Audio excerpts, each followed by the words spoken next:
Maharashtra nursing CET 2026 ची exam झाली आहे. आता आपल्या सर्वांच्या मनात एक डाऊट आहे की सर काउन्सिलिंगचे रजिस्ट्रेशन फॉर्म कधी सुरू होणार आहे, त्याची एक्सपेक्टेड डेट काय असणार आहे आणि आम्हाला काउन्सिलिंगचा ऍप्लिकेशन फॉर्म कोणत्या वेबसाईटवर फिल करायचा आहे. तर पहा, आपण या छोट्याशा व्हिडिओमध्ये या दोन्ही प्रश्नाची उत्तरे तुम्हाला देणार आहोत. तुम्ही पूर्ण व्हिडिओ बघा, तुमचा 100% डाऊट क्लिअर होऊन जाईल.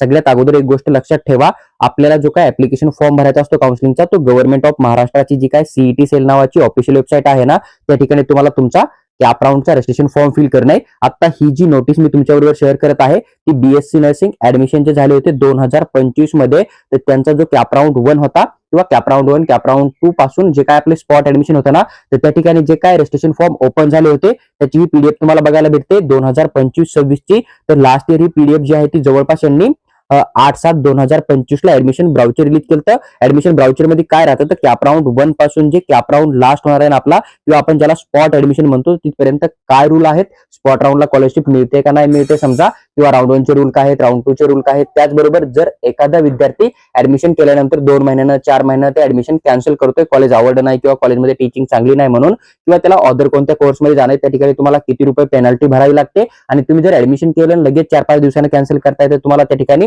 किती रुपये पेनल्टी भरावी लागते, याची पूर्ण माहिती तुम्हाला इन्फॉर्मेशन ब्राउचर मध्ये दिली जाते. आणि ऑनलाईन रजिस्ट्रेशन आपले कधी चालू झाले होते, तर 8/7/2025 ते 17/7/2025 मध्ये लास्ट इयरला बीएससी नर्सिंग ऍडमिशनचे कॅप राऊंड जे चालू होतात त्याचे रजिस्ट्रेशन फॉर्म जे आहेत ते ओपन झाले होते आणि तुमच्या ऍडमिशन प्रक्रियेला सुरुवात झाली होती.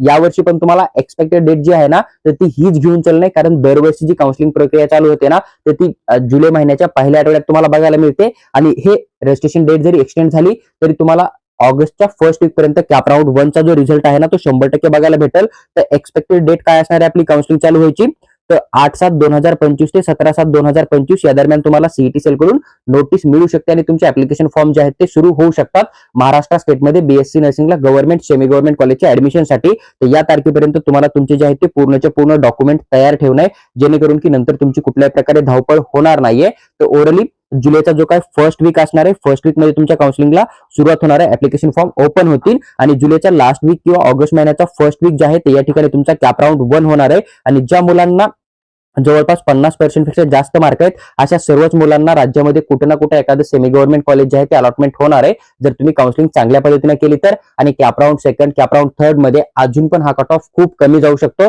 म्हणजे तुम्हाला जरी 0% आला असेल, तुम्ही फक्त एक्झाम जरी दिली असेल, तरी तुम्हाला सीट अलॉटमेंट होण्याचा चान्स लागू शकतो.